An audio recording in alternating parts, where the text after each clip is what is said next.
My noemers verskil, so ek gaan herlei beide breuke na onegte breuke. 2 mal 3 is 6, plus 1 is 7 op 2.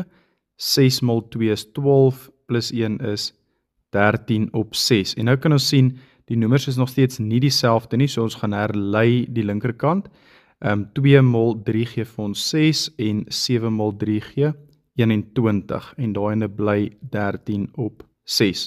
Nou dat ons noemers dieselfde is, kan ons tellers gaan optel.